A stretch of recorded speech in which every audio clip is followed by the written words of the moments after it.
preguntas las podrán hacer a través del chat. Y para esto podrán encontrar en el chat todos el espacio para hacer estas preguntas. También es importante que nos hagan favor de poner su nombre completo en la pantalla, esto con fines de poder elaborar los diplomas. Y también les pedimos que nos hagan favor de llenar la encuesta de satisfacción. La liga para el chat la podrán localizar, la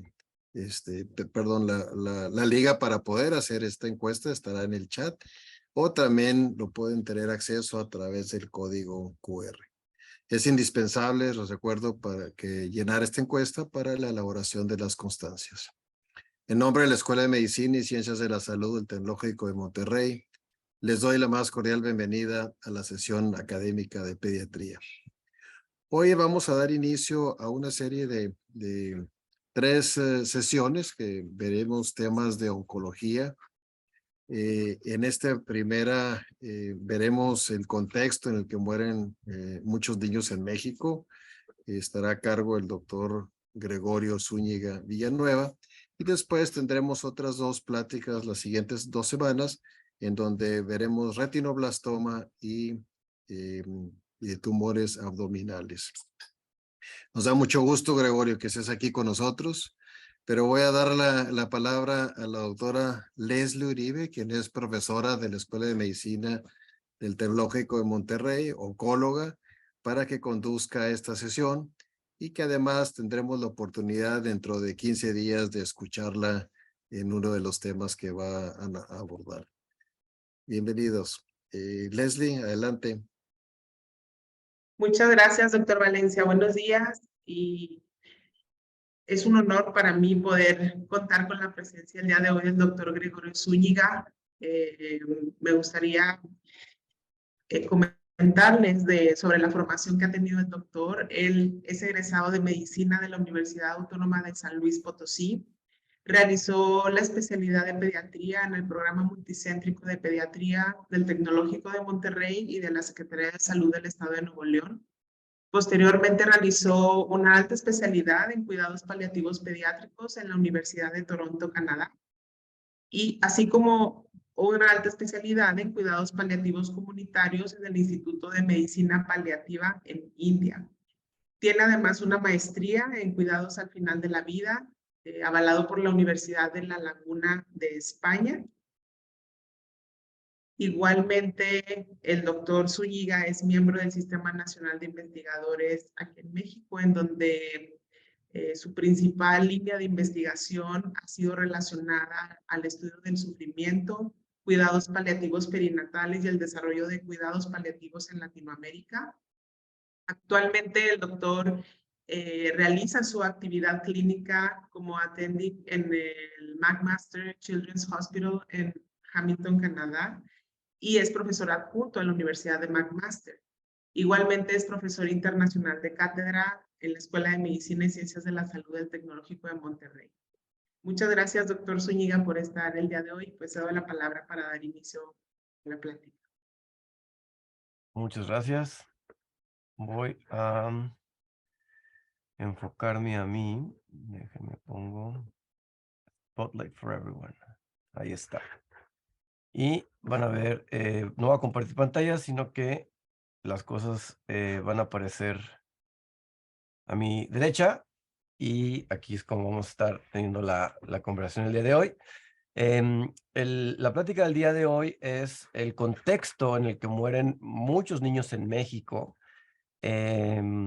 Este es en parte lo que voy a presentar son resultados de la línea de investigación de cuidados paliativos pediátricos que tenemos aquí en el Tecnológico de Monterrey, en el grupo de investigación de enfoque estratégico de pediatría, donde entre los diferentes estudios que estamos realizando actualmente, voy a enfocarme en 3 en particular, que son proyectos de tesis que se han presentado en los últimos años y en los cuales, bueno, primero fue mi tesis del 2017 y después posteriormente fui asesor de tesis de Andrea Gutiérrez y Carolina Calvillo, porque esta línea de investigación y estas 3 tesis van conectadas y esa es la línea, ¿no? Que un estudio y los resultados de un estudio llevaron a poder generar preguntas nuevas y poder generar nuevos estudios y nuevas respuestas, y obviamente eso genera más preguntas y más respuestas, con el objetivo de poder crear como un diagnóstico situacional de cómo están muriendo los niños en México, bajo qué características, las razones, y varias preguntas que nos hemos ido contestando a través de estas investigaciones, ¿no? ¿Cómo mueren los niños en México? ¿Con qué tanta intensidad de tratamiento al final de la vida? ¿No? Y luego también preguntarnos por qué mueren como mueren, ¿no? Al momento de preguntarnos por qué, encontramos varios factores que nos llevaron a hacernos otras preguntas, como ¿qué tanto saben los pediatras sobre cuidados paliativos? ¿Qué tan cómodos se sienten ofreciendo cuidados paliativos? Y por último, investigamos la percepción de los intensivistas al respecto, y ahorita van a ver por qué fuimos como evolucionando en ese aspecto los diferentes temas, ¿no? Entonces, ese será el objetivo del día de hoy, poder como crear un diagnóstico situacional de cómo estamos, tener un poco la comparativa de cómo estamos en comparación con otros países en el mundo y tratar de tener una discusión al final como las propuestas de qué hacer para mejorar, ¿no? Muy bien.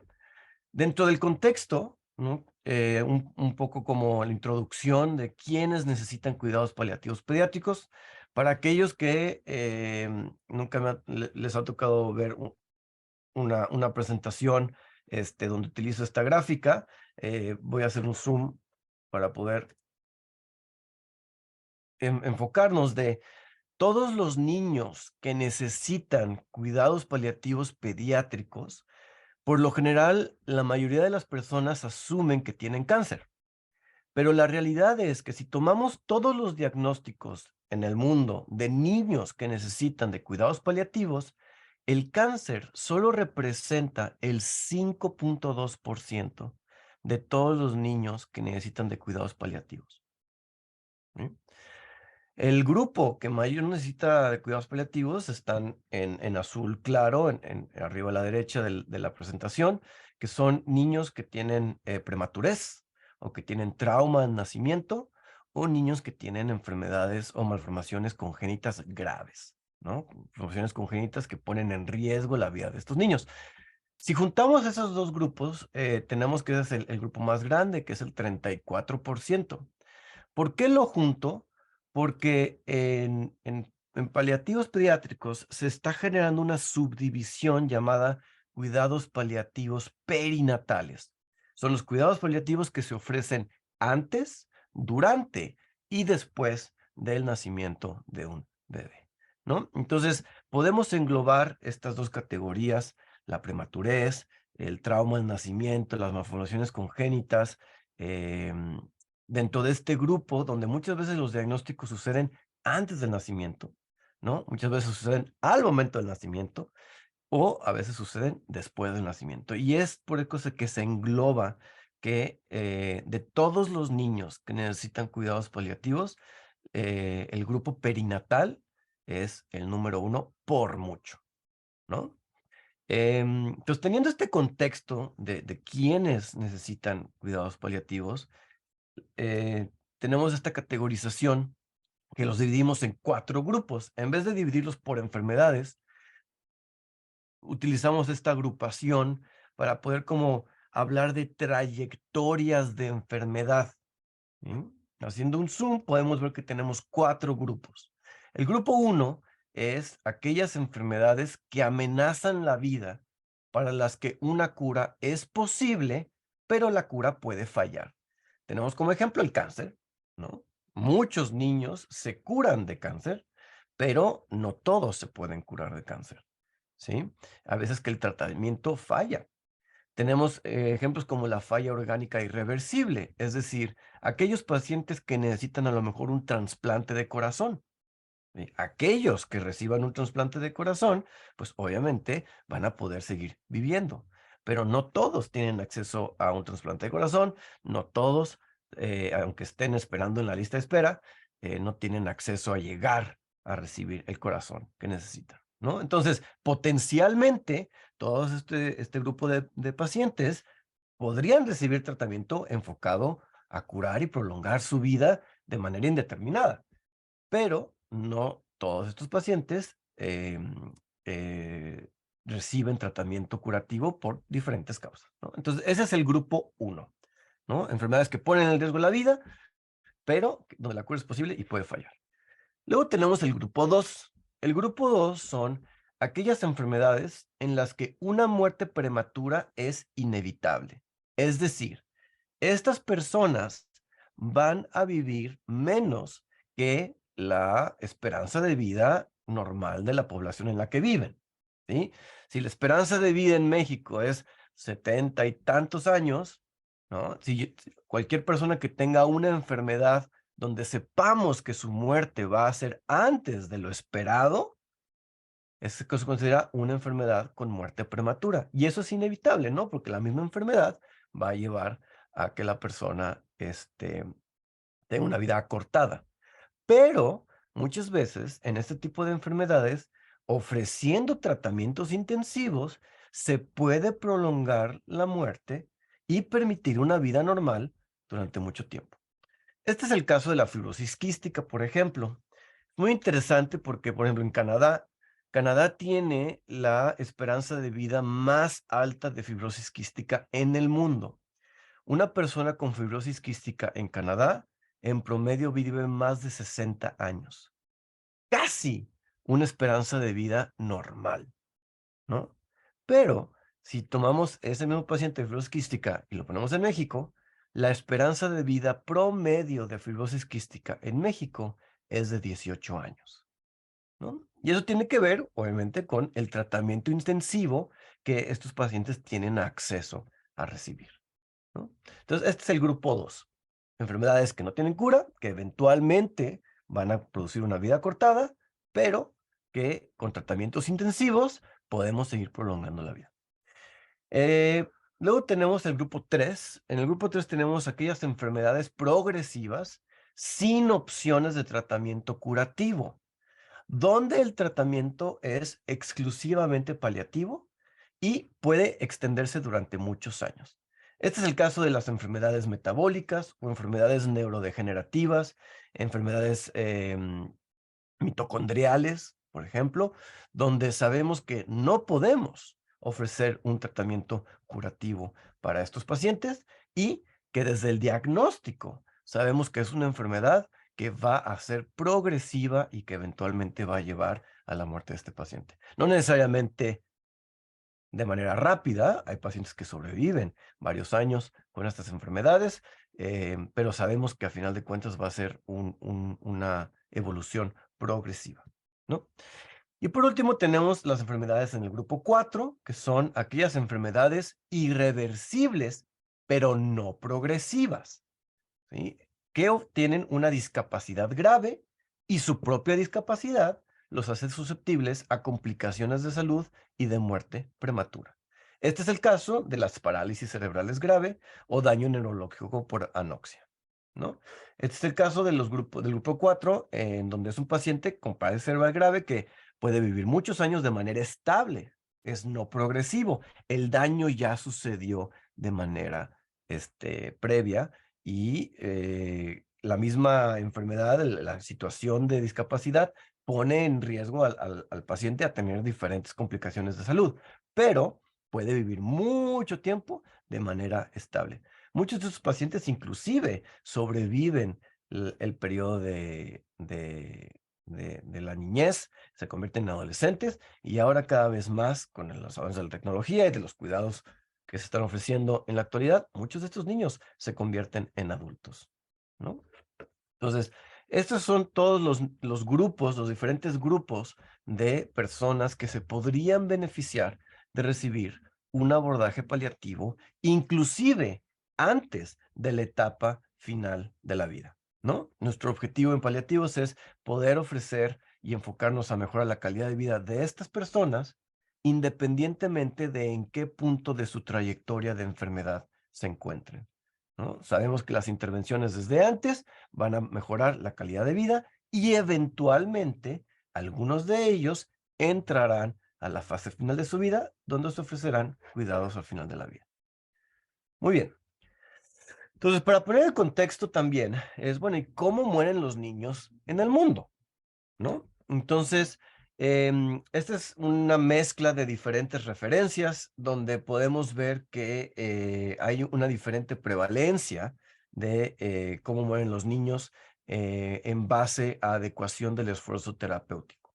La adecuación del esfuerzo terapéutico es cuando en conversación y en decisión con la familia del paciente o a veces con el paciente cuando tiene la capacidad de decir por sí mismo como un adolescente, se toma la decisión de que se está al final de la vida y se toma la decisión de no realizar maniobras futiles, maniobras intensivas o inclusive en el caso de que ya se estén ofreciendo, que se suspendan para permitir una muerte natural, ¿no?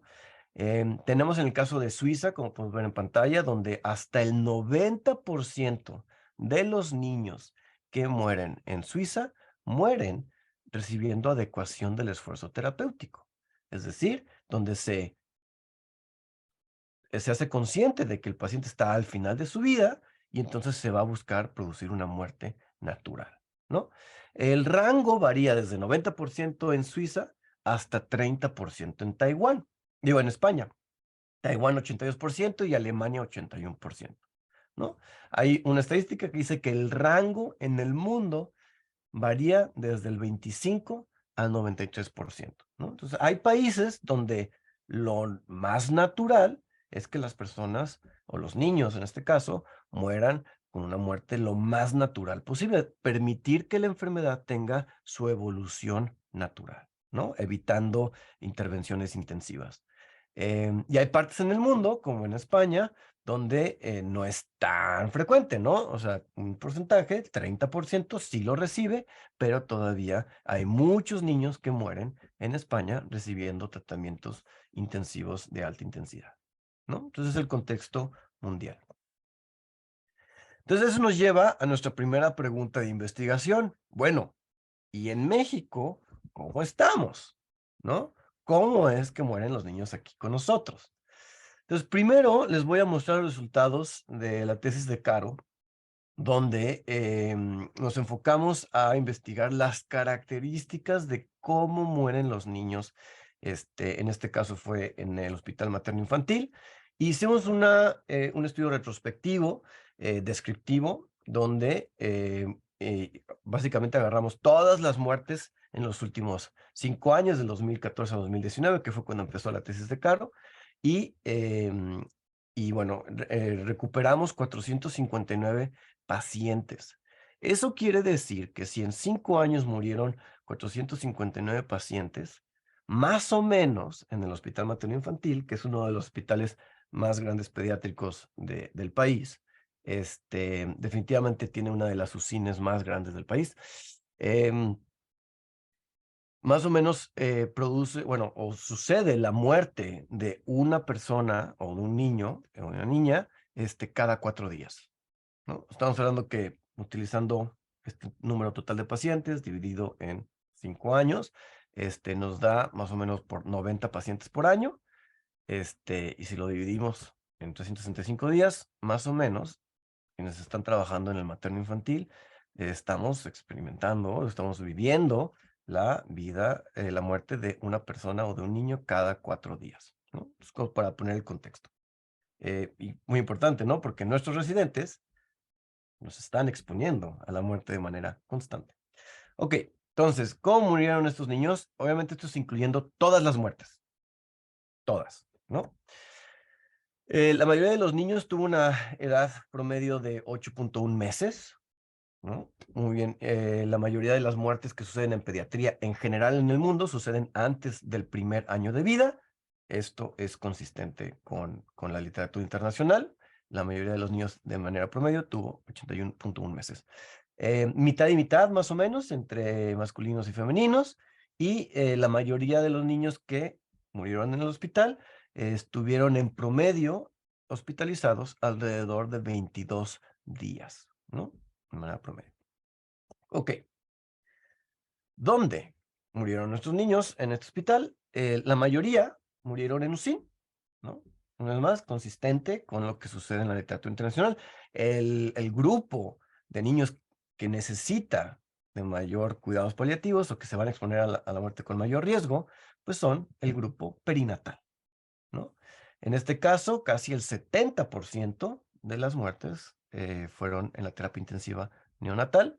En segundo lugar, tenemos la terapia intensiva pediátrica con el 15% y después variado en diferentes partes del hospital, como en piso de pediatría, 7%, menor porcentaje de urgencias, cuneros el 5.1%, en la sala de parto, ¿no? 1.3%, y en general también hicimos una evaluación de cuánto tiempo pasaron en las terapias intensivas antes de morir estos niños. Entonces, el tiempo de estancia promedio en UCIP fueron 19 días y en UCIN fue de 15 días, ¿no? Entonces, la mayoría de los niños están internados durante un tiempo considerable donde se podría dar el argumento de que hay tiempo suficiente para poder ofrecer cuidados paliativos a estos niños, aunque sea en esos días y no necesariamente hasta el último momento, ¿no? Muy bien. Ahora, hablando de dividiendo todos estos niños en los 4 grupos de pacientes que se podrían beneficiar de cuidados paliativos, estos fueron los resultados, ¿no? Podemos ver que el grupo azul, el primero que dice 25%, esos son los niños que no cumplen criterios para cuidados paliativos. Es decir, son los niños que estaban previamente sanos y que tuvieron una muerte inesperada a través de una enfermedad aguda, ¿no? El niño politraumatizado, el niño que llega con una sepsis, la neumonía que se complica y tiene falla respiratoria fulminante, ¿no? Entonces, este grupo de niños, pues es un cuarto de los pacientes que definitivamente, pues no había manera de anticipar ni de prevenir de que estos pacientes iban a morir.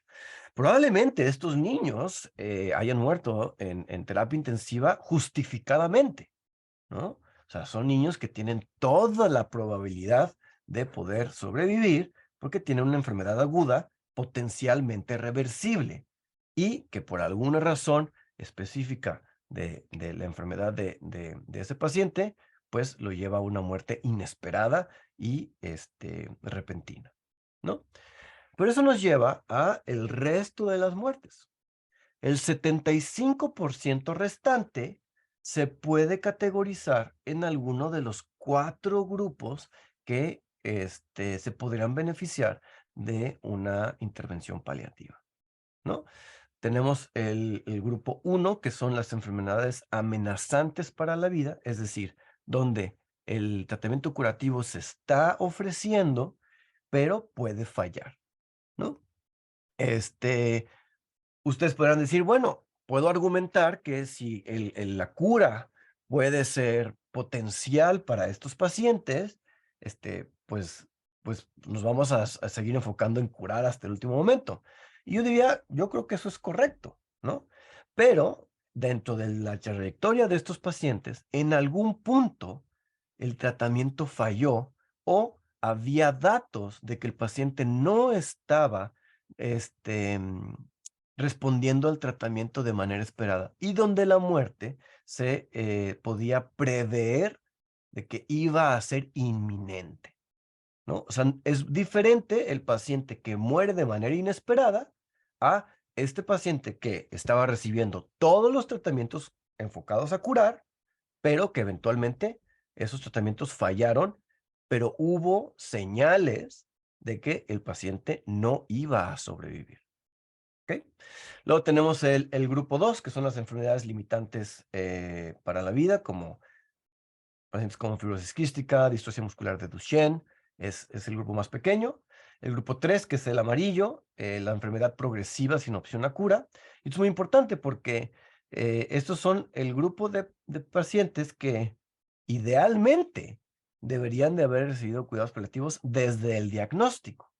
porque son enfermedades que sabemos que nunca tendrían la opción a curarse, ¿no? Y por último, tenemos el grupo 4, que son las enfermedades con discapacidad grave, como las parálisis cerebrales infantiles, que cada vez estamos viendo más, o pacientes que tienen una estancia en terapia intensiva neonatal muy complicada, obtienen secuelas de las diferentes complicaciones que recibieron en terapia intensiva neonatal, egresan, y estos pacientes, cuando vuelven a enfermar y regresan al hospital, pues regresan ya como pacientes pediátricos, ¿no? Ya con secuelas de algo que había sucedido en la etapa neonatal, ¿no? Entonces, más o menos esta es la distribución de los pacientes. Quiero recalcar una vez más que en teoría el 75% de la totalidad de los pacientes pudieron haberse beneficiado de una intervención paliativa, pero solo el 2.2% de los niños que pudieron haberse beneficiado de cuidados paliativos recibieron interconsulta a cuidados paliativos pediátricos, ¿no? Entonces es abismal la diferencia, ¿no? Muy bien. Hablando de esto, es dónde y de qué enfermedad mueren los niños, pero hablando del cómo, ¿no? En la literatura se está definiendo este concepto de tratamiento de alta intensidad al final de la vida, donde básicamente son varios criterios. Los criterios para definir si un paciente recibió alta intensidad de tratamiento al final de la vida es haber recibido quimioterapia en los últimos 14 días antes de su muerte, el haber muerto en alguna de las terapias intensivas, el haber muerto recibiendo ventilación mecánica o el haber muerto recibiendo reanimación cardiopulmonar, ¿no? Si se cumple cualquiera de estos criterios, se considera que es una muerte que recibió tratamiento de alta intensidad al final de la vida. En el caso de nuestro estudio, pudimos encontrar que el 96% de todas las muertes fueron recibiendo tratamiento de alta intensidad al final de la vida. Esto quiere decir que solo el 4% tuvo una muerte natural, ¿no? Esta es también la estadística completa, incluyendo a las personas, a los pacientes que tuvieron una muerte inesperada, ¿no? Pero poniendo el contexto de, pues así es como están muriendo. Ahora, vamos a extraer y me voy a enfocar a solo el grupo 3, ¿sí? Este es el grupo, una vez más, donde el diagnóstico es un diagnóstico exclusivamente paliativo, donde la enfermedad no tiene opción a cura y es progresiva, donde la muerte, sabemos que por la misma fisiopatología de la enfermedad, es inevitable y no vamos a poder evitar o revertir el proceso de muerte, ¿no? En teoría, este sería el grupo de pacientes que menos alta intensidad de tratamiento al final de la vida deberían de recibir, porque en teoría podemos anticipar y predecir que es un paciente que va a experimentar una muerte temprana, porque la enfermedad es progresiva y no hay nada que podamos hacer para evitar esa progresión. Y aún así, en este grupo, el 88% recibió tratamiento de alta intensidad al final de la vida, ¿no? No todos, obviamente, ¿no? Cuando juntamos a aquellos pacientes que tenían una orden de no intervención, o sea, aquellos pacientes donde sabíamos que iba a ser una muerte anticipada, donde se documentó una orden de no reanimación o de no intubación o de no aminas, donde se creó un plan donde se va a permitir la muerte natural y no se van a hacer intervenciones extras, pues el 8% tuvo una muerte de este estilo. Es decir, sí es posible ofrecer este tipo de muerte, solo que no es la norma, ¿no? Juntando a aquellos pacientes que tenían una orden de no intervención y además a aquellos en donde se suspendieron tratamientos futiles al final de la vida, como aminas o intubación, a través de adecuación del esfuerzo terapéutico, cuando juntamos esas poblaciones, tenemos que el 14% de las muertes pues tuvieron una muerte relacionada a la educación del esfuerzo terapéutico. Si recordamos, comparando con la estadística que les mostré del mundo, la estadística más baja que habíamos encontrado hasta el momento había sido España, con 30%, y en la estadística global, lo que se había reportado hasta ese momento es que el número más bajo era 25%. Pues en este caso nosotros estamos un poco más abajo, con solo el 14%, ¿no?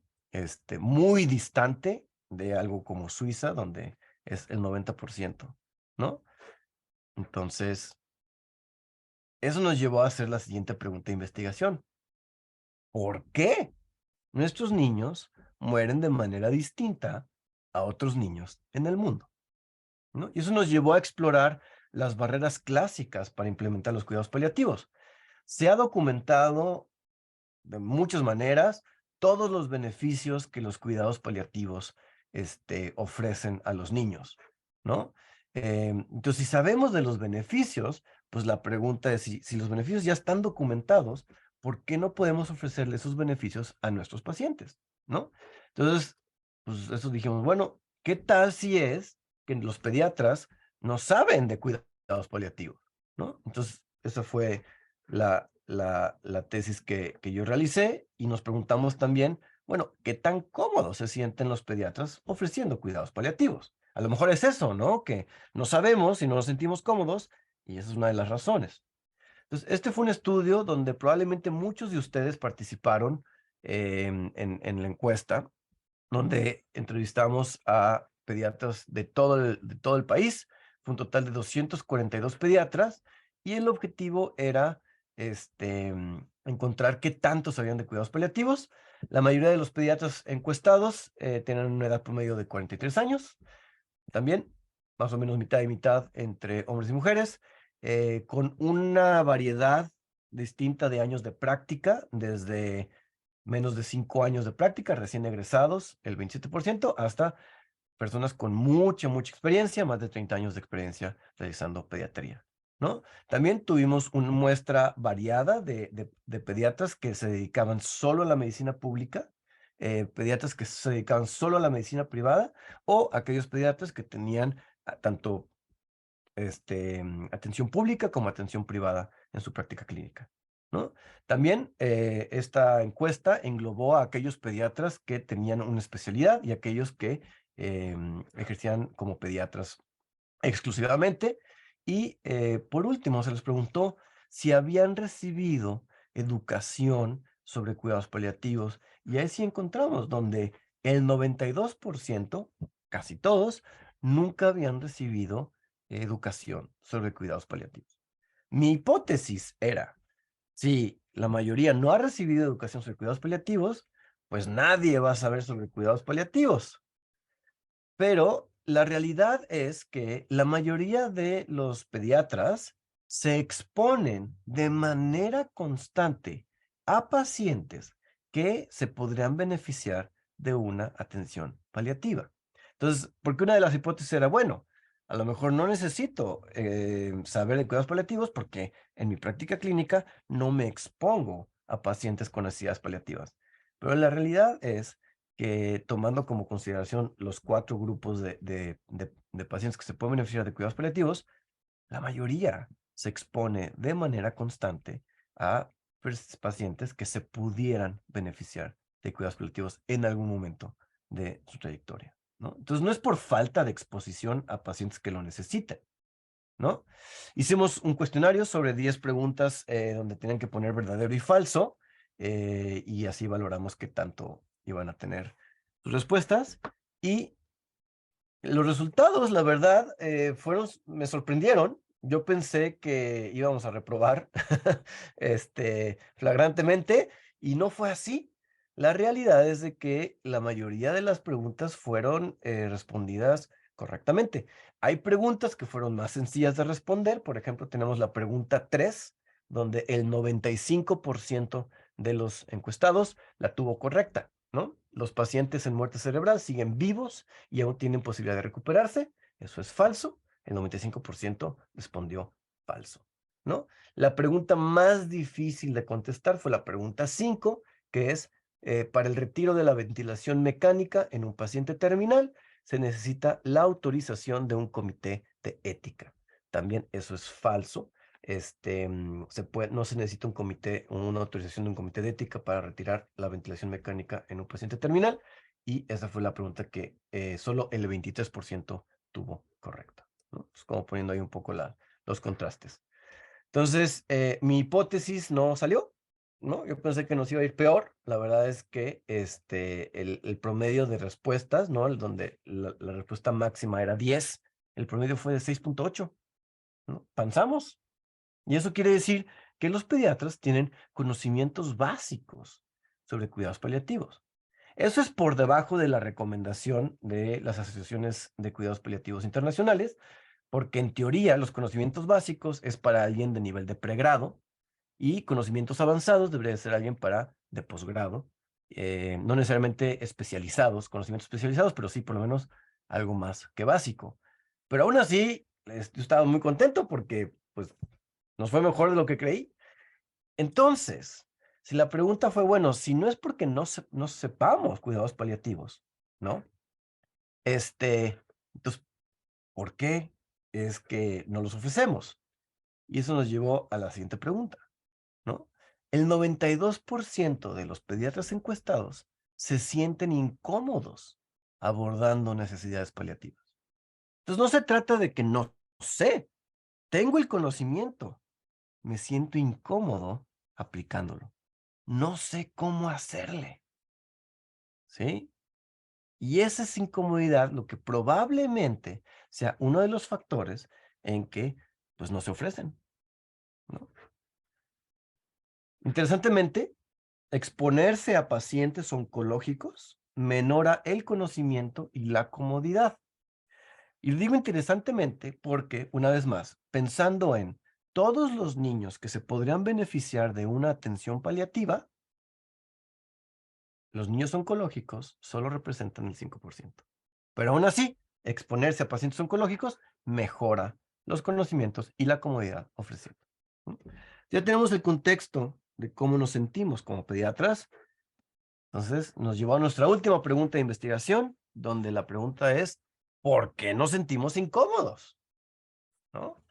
Y para eso hicimos una entrevista semiestructurada. Esa es la tesis de Andrea, donde como la mayoría de los pacientes mueren en terapias intensivas, entonces pues nos fuimos a entrevistar a los profesionales que se exponen a la muerte de manera pues más cotidiana que el resto de los pediatras, ¿no? Entonces, hicimos unas entrevistas semiestructuradas, 5 neonatólogos, 5 intensivistas pediatras, y estas fueron las respuestas, ¿no? Vamos a hacer el zoom. Como podemos ver en pantalla, hay diferentes barreras percibidas para aplicar cuidados paliativos pediátricos desde la perspectiva de los intensivistas, ¿no?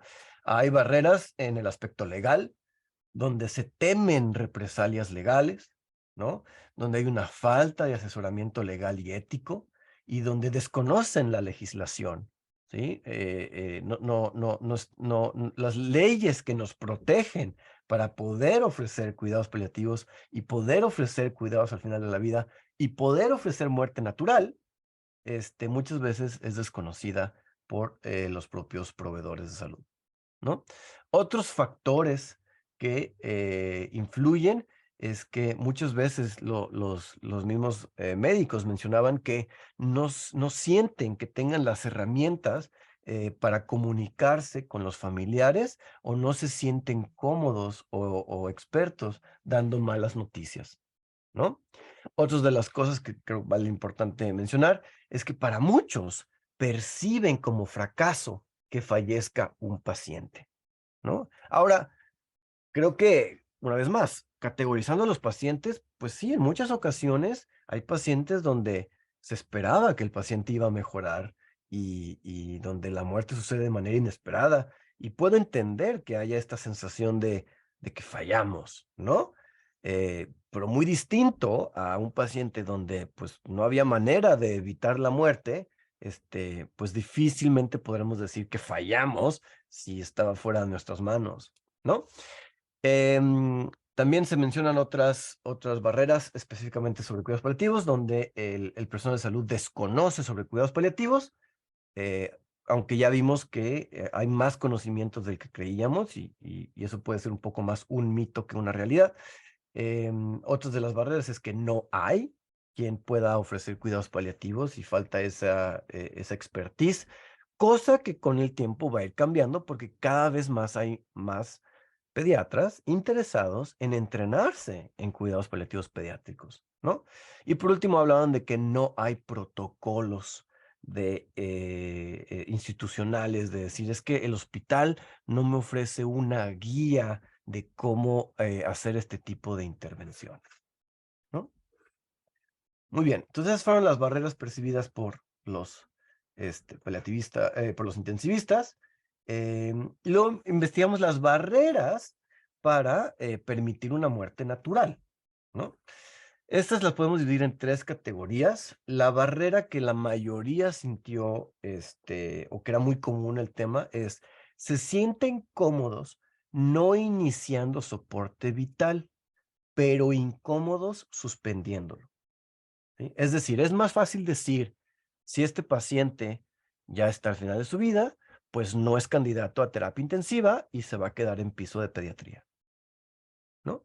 Es más fácil decir, no lo acepto en terapia intensiva, a decir, ya lo tengo en terapia intensiva, lo tengo intubado, está activamente muriéndose el paciente y es más difícil decir, bueno, vamos a suspender el tratamiento para permitir una muerte natural que pues es irreversible en este momento, ¿no?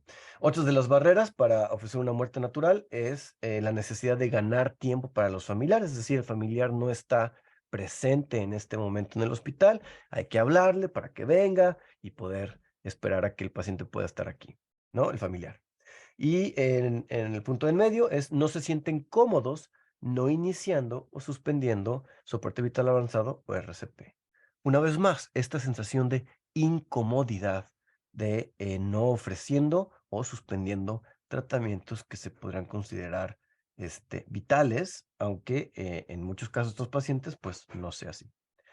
Este fue un estudio cualitativo donde utilizamos frases de los intensivistas para poder generar temas temas en común de estas mismas barreras, ¿no? Entonces, al final, los últimos 5 minutos de la plática es precisamente hablando de estas percepciones, ¿no? Y diferentes frases que diferentes intensivistas mencionaron, ¿no?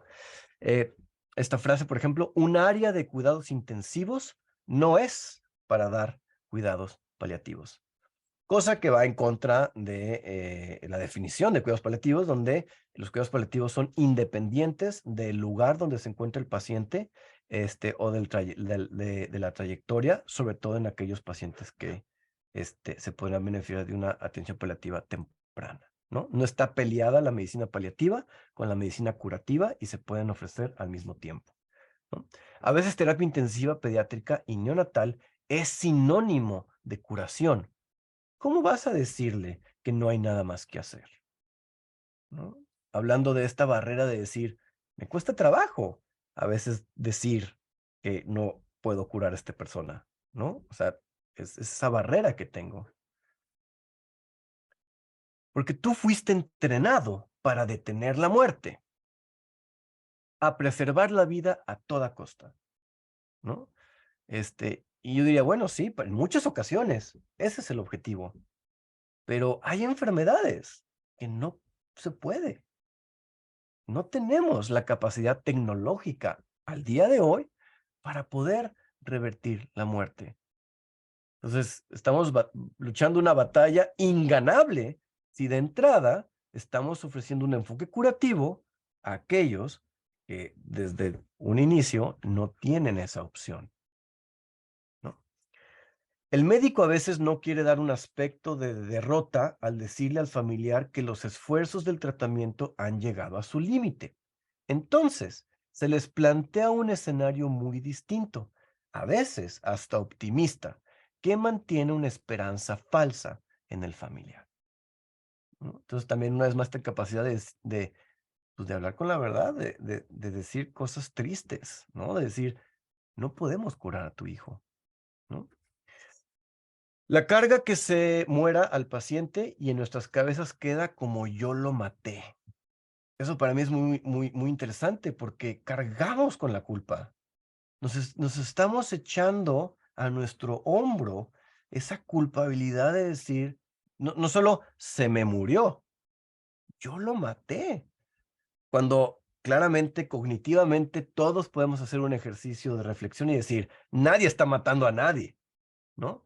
Pero cómo internalizamos esas muertes, pues generan un peso que con el paso de los años, pues inclusive puede ser, tener un efecto negativo en nuestro desempeño como médicos, ¿sí? Si nos estamos acumulando culpas que no nos pertenecen, ¿no? Creo que tiene mucho que ver con culpa, ¿no? Es decir, cuando la responsabilidad cae en ti de decidir, siempre queda un poco de culpa. Yo aquí podría agregar que pues es una responsabilidad compartida. Es decir, en los casos donde se ofrece una muerte natural, no es una decisión unilateral de los médicos.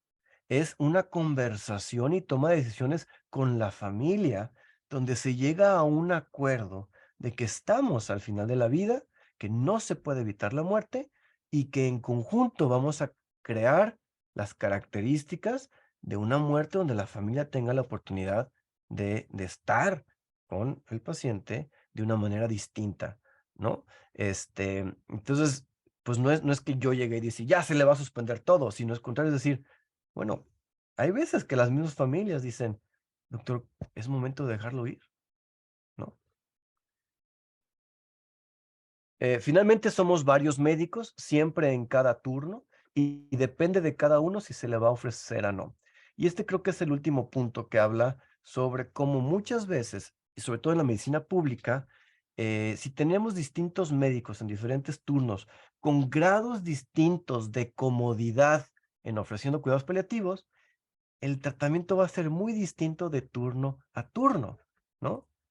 Existen muchos tratantes que no permitirían dar cuidados paliativos. A lo mejor yo me siento cómodo ofreciendo cuidados al final de la vida, pero el del turno de la tarde no, y el del turno de fin de semana tampoco. Entonces, cualquier plan que yo pueda crear en mi turno va a cambiar porque el que sigue tiene un plan distinto, una percepción distinta. Cada quien hace lo que quiere. Esa es la base del problema, que no hay un orden, ¿no? Y por último, esta frase que dice, bueno, yo no se lo inicio, el soporte vital avanzado, pero si otra persona lo inicia, yo ya no se lo suspendo, ¿no? Igual, no hay un momento de coordinación donde nos sentamos a preguntarnos, ¿qué es lo mejor para este paciente? Vamos a tomar una decisión en conjunto como grupo terapéutico de qué es lo mejor. Vamos a traer al familiar y tomemos en juntos una decisión de qué se puede ofrecer, ¿no? Entonces, para terminar, la pregunta es la realidad de muchos niños en nuestro país. ¿Cómo mejorar? Y creo que la clave está en esta es mi última diapositiva. Tenemos que exponernos para eventualmente movernos de una situación donde tenemos el conocimiento, pero aparte de tenerlo, tengo que sentirme cómodo ofreciéndolo. Y la única manera de sentirme cómodo es exponiéndome, ¿sí? A medida que los cuidados paliativos sigan creciendo en el país, nuestros estudiantes, nuestros residentes, tienen que exponerse a cómo las muertes de estos pacientes, que es inevitable, por lo menos en el materno infantil, cada 4 días un niño va a morir. Si esa es la realidad y no podemos hacer nada para evitar esas muertes, porque muchas veces esas muertes así son inevitables, ¿sí? Las podemos reducir, pero aún así va a haber muchos niños que van a morir. Entonces, exponer a que nuestros residentes puedan ver una alternativa distinta de cómo alguien puede morir de una manera tranquila, de una manera digna, de una manera natural, rodeado de sus familiares, ¿no? Y eso puedo decir que fue el gran cambio que para mí fue el haber hecho pues la práctica clínica, ¿no? Yo había tenido estudios previos en línea de cuidados paliativos, pero no fue hasta que me expuse y que lo vi que dije, ah, ya sé cómo es esto, ¿no? Si la mayoría de las muertes suceden en terapia intensiva neonatal y en terapia intensiva pediátrica, tenemos la responsabilidad como grupo educativo, como institución educativa, ¿no? Que tiene 42 años existiendo, de decir, ¿cómo le voy a hacer para que mis egresados se puedan exponer a este tipo de intervenciones que puede cambiar la manera, de manera positiva, de cómo mueren nuestros niños en México? ¿Sí? Y es lo que tenemos que generar. Desde mi punto de vista, la rotación de paliativos debería de ser una rotación obligada para intensivistas pediátricos y neonatales, obligada, que se puedan exponer a cómo las cosas pueden ser distintas y poder encontrar satisfacción en ese tipo de intervenciones donde se ve que la familia también tiene un cierre distinto a un evento desafortunado y trágico. Si podemos ayudar a que sea menos trágico, ¿por qué no hacerlo? ¿No? Con eso termino la presentación del día de hoy. Y bueno, pues abierto a preguntas y a comentarios. Muchas gracias, doctor Zúñiga, por esta excelente presentación y por platicarnos sobre estos trabajos tan interesantes que han estado realizando en la línea de investigación, la necesidad que se tiene, ¿verdad? En cuestión de la implementación de programas de cuidados paliativos y que definitivamente has sentado una base para continuar avanzando en esta línea, ¿verdad? Hay algunas preguntas de la audiencia. Una de ellas preguntan si los cuidados paliativos incluyen apoyo psicológico y espiritual o religiosos. Sí, sí los incluyen. Parte de cómo ayudamos a los familiares a tener un cierre y poderse despedir de sus familias o llegar al entendimiento de que es una situación irreversible. Pues es ayudarles de manera espiritual, emocional y social.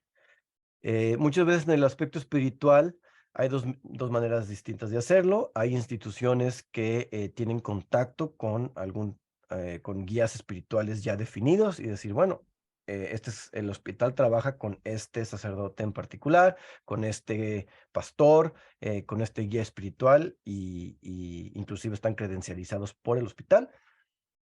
Muchas de las ocasiones es más una conversación con la familia, ¿no? Y preguntarles y decirles, en estos momentos tan difíciles, muchas personas obtienen beneficio al recibir ayuda espiritual. ¿Es algo que les gustaría a ustedes?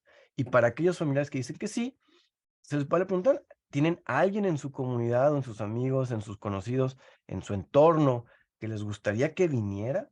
Hay familiares que dicen de que no, pues yo tengo una relación muy estrecha con mi sacerdote de mi parroquia. Ok, ¿por qué no empezamos conectando con esa persona y que venga para que pueda también ayudar? ¿No? Entonces no necesariamente es tener que tener a alguien, pero bueno, habrá personas que no tienen esa conexión y que aún así se puedan beneficiar de que la institución pueda ofrecer la conexión con alguien que los pueda ayudar en el aspecto espiritual y obviamente también en el aspecto psicológico, ¿no? Ya. Muchas gracias. Otra de las preguntas que realiza la audiencia va relacionada en qué hacer en una institución en donde no existe un departamento de cuidados paliativos. ¿Cómo se puede iniciar con esta enorme tarea? Pues es muy curioso porque si es un hospital que está certificado, en teoría, para certificarse, tendría que tener un departamento o alguien de cuidados paliativos. Entonces, o suceden dos cosas, o es un hospital no certificado, o es un hospital que está mintiendo y entonces dice que tiene paliativos, pero no lo tiene. Y solo dijo que tenía para la certificación. Por ley, debe de haber algún proveedor de cuidados paliativos en las instituciones para hacer un hospital certificado, ¿no? Curiosamente, muchas veces existen, pero se desconoce que existen, ¿no? En el materno infantil hay paliativista pediatra y solo el 2.2% recibió interconsulta, ¿no? O sea, no es que no haya, es que no lo usamos, ¿no? Creo que esa pregunta creo que es un cambio a futuro. Si nuestros estudiantes se empiezan a exponer a cuidados paliativos, va a ser más fácil que ellos crezcan, ¿no? Estando sensibilizados y que entonces tengan una mejor idea de cuándo poder pedir la interconsulta, ¿sí? Y como en todo, ¿no? O sea, pues es un ambiente educativo, somos hospitales, escuela, donde la opinión de nuestros estudiantes es valiosísima, ¿no? Y se vale escucharlos y decirle, doctor, ¿y no hemos pensado en paliativos? ¿No? Este, mm, Cada vez hay más interés, cada vez hay más personas formándose en cuidados paliativos pediátricos. Entonces siento que eso es, con el tiempo, pues empezar a utilizar esos recursos que se van a ir generando, personas que están interesadas en ofrecerlos y sobre todo exponer a nuestros estudiantes que lo hagan para que se sientan más cómodos, ¿no? Pidiendo la interconsulta, se sientan más cómodos ofreciendo ese tipo de tratamiento, ¿no? Perfecto, muchas gracias. Ahorita mencionabas la importancia de la exposición, tanto de residentes como de estudiantes, para perderle ese miedo, ¿no? A platicar con la familia, incluso con el paciente. ¿Hay algún programa que tú sepas a nivel nacional de pregrado, en donde los estudiantes, como parte de su entrenamiento, tengan tanto la teoría como la práctica relacionada a cuidados paliativos aquí en nuestro país? En pregrado, sí, hay alguna, por ejemplo, el hospital, el Civil de Guadalajara tiene la unidad de cuidados paliativos pediátricos más grande y más bonita de todo el país, y ellos aceptan rotantes de pregrado, inclusive tienen pasantes de medicina haciendo su año de pasantía en la unidad de cuidados paliativos pediátricos, ¿no? Ese es como el estándar, ¿no? La verdad que Guadalajara y el Hospital Civil está muy, muy avanzado en ese aspecto. El Hospital Infantil, el Instituto Nacional de Pediatría y el Hospital Infantil de México tienen grupos grandes de cuidados paliativos pediátricos. No sé si ellos acepten rotaciones de pregrado, ¿no? Creo que en pregrado el primer punto es, tenemos que empezar a introducir el tema de cuidados paliativos de manera obligatoria en pregrado. Ese es el primer paso, que conozcan que existe, ¿no? Y siento que ya en posgrado, pues es empezar a buscar esas alternativas de decir, bueno, si nuestra institución no la tiene, ¿dónde sí la tienen? Y de hecho eso ya sucede, o sea, Caro precisamente que hizo la tesis sobre cómo mueren los niños, rotó en el infantil, en el civil de Guadalajara, en la unidad de cuidados paliativos. El INP recibe rotaciones, el Infantil de México recibe rotaciones, hay un hospital en Chiapas que también tiene un equipo grande de cuidados paliativos pediátricos. Opciones hay, ¿no? Entonces, es empezar. Yo tengo la esperanza que con el paso del tiempo en Monterrey pueda existir un grupo un poco más sólido que pueda hacer mancuerna para que los residentes puedan rotar ahí.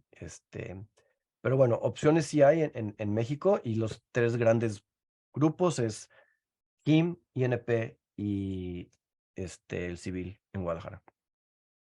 Perfecto, muchas gracias. Hay un par de preguntas más, las voy a formular rápidamente para completar el tiempo. El doctor José Luis Copado comenta que si una vez que el paciente ha fallecido, hay recomendaciones sobre promover ceremonias de memoria o algo similar que ayude tanto al personal de salud como a los familiares a dar cierre a la despedida de los pacientes. Y si en caso de que sí, si esto corresponde al área de cuidados paliativos o debería ser gestionado por otra área. Bueno, buenísima pregunta. Las dos son correctas. En realidad, la mayoría de los hicimos otro estudio donde entrevistamos a a papás que habían experimentado la muerte de sus hijos sobre cuál es de todas las opciones que las instituciones pueden ofrecer para el cuidado del duelo en los padres que han perdido un hijo, la razón número uno o la actividad número uno que ellos quieren es poder seguir teniendo contacto con los proveedores que dieron cuidados de salud a sus hijos, ¿no? Entonces, si alguno de ustedes tiene una relación estrecha con sus pacientes y ese paciente sucede que muere, se vale mantener esa conexión, se vale levantar el teléfono y decir, ¿cómo están? ¿No? Estoy pensando en ustedes. Se vale ir al funeral, se vale irse a despedir. Pues nosotros también nos tenemos que despedir. Obviamente no tienes que ir a todos los funerales, todos los pacientes que se mueren, pero si hay alguna conexión especial, súper válido. Hay instituciones donde realizan eventos de remembranza, por ejemplo, en muchos hospitales, una vez al año, todas las personas que murieron durante el año previo o el año o los 2 años previos, se contacta a las familias y la institución hace como institución un evento de remembranza donde se hacen algunas lecturas, se lee poesía, se ponen fotografías de las personas que murieron y los familiares asisten como familias, pues también un poco como para conectar con otras familias de que pues estamos en lo mismo, ¿no? O sea, entonces se puede tanto de manera personal o de manera institucional. El chiste es hacerlo. Perfecto. Muchas gracias, doctor Zúñiga, nuevamente por acompañarnos el día de hoy. Vamos a dar el cierre de la sesión por el doctor Valencia. Muchísimas gracias, Goyo, por esta excelente presentación y esta reflexión que nos propones. Muchas gracias a la doctora Leslie Uribe por la conducción y coordinación de este módulo y específicamente de esta sesión. Les recordamos que nos hagan favor de llenar la encuesta de satisfacción. Está en el chat la liga o a través de este código QR. Y los esperamos la próxima semana con la plática que estará a cargo de la doctora María Jimena García Isera, que el tema será retinoblastoma, la importancia del diagnóstico oportuno. Muchísimas gracias, Goyo. Muchísimas gracias, Leslie, por esta sesión tan nutrida y llena de experiencia que nos quieres compartir, Goyo. Muchísimas gracias. Muchísimas gracias a nuestra audiencia y que tengan un excelente día. Gracias, hasta luego.